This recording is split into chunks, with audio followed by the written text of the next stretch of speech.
one lighthouse isn't enough. I thought two lighthouses are better than one. Come inside the second lighthouse in the bay that's owned by Rich Couchet, who lives in Pennsylvania, where he also owns an industrial painting company called Blasco. His latest purchase, Wolf Trap Lighthouse, is in Mathews County, Virginia. He bought Hooper Island Lighthouse months before. This is Wolf Trap Lighthouse. After going up for auction in 2005, this lighthouse has exchanged hands multiple times before finally ending up in our care. Couchet and his son Thomas are making videos of their visits and then making money off their YouTube channel to help restore the lighthouses. A lot of rust on the dock area, but much nicer setup than at Hooper Island. We can climb up on the inside of the ladder so you're not in fear of falling down into the water. Got her? Oh boy. Cheryl, why don't I get one? You might remember this hairy climb I took with Couchet back in March when we both visited Hooper Island Lighthouse for the first time. Couchet says Wolf Trap needs more TLC. These structures are rusting, and my whole life I've taken rusty things and preserved them. And I know what type of coatings will really last. There's a ladder up to the light. It's all there. The bones are there. And it's doable. We're gonna get it done. Couchet shared his experience at Wolf Trap with Bay Bulletin. This isn't too bad. I want to restore the original brick and not paint it.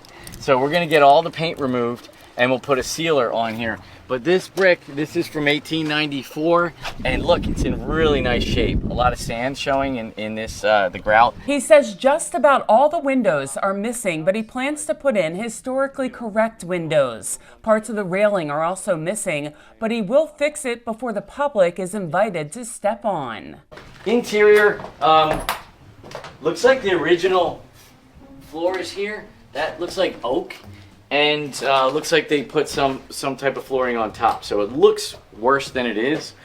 And this wood, probably some type of pine, just has really heavy, thick paint peeling off of it.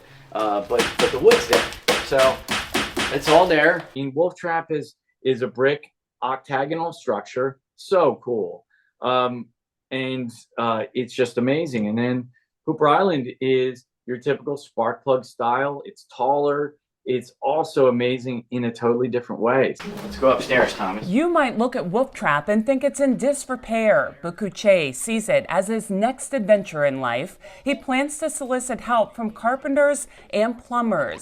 This video has 1.7 million views on YouTube, and that engagement is keeping him going because he knows people share his passion for lighthouses. And is that your main mission? You want people to be able to stand in these lighthouses, learn about the history of them, but also be able to look out at the bay and appreciate it. It's a life-changing experience. It's so serene. Imagine you had nothing but a sailboat, and it's 1893, and you're out there and you don't have a weather prediction, and you're relying on this flashing light and the other ones up and down the bay just to get home safely. And you really start thinking it's eerie. And then you had people who lived out there. Couchet tells us he is looking for corporate sponsors to partner with to help offset costs or donate materials and equipment. He has struck a deal with a wastewater processing systems company to help care for what he calls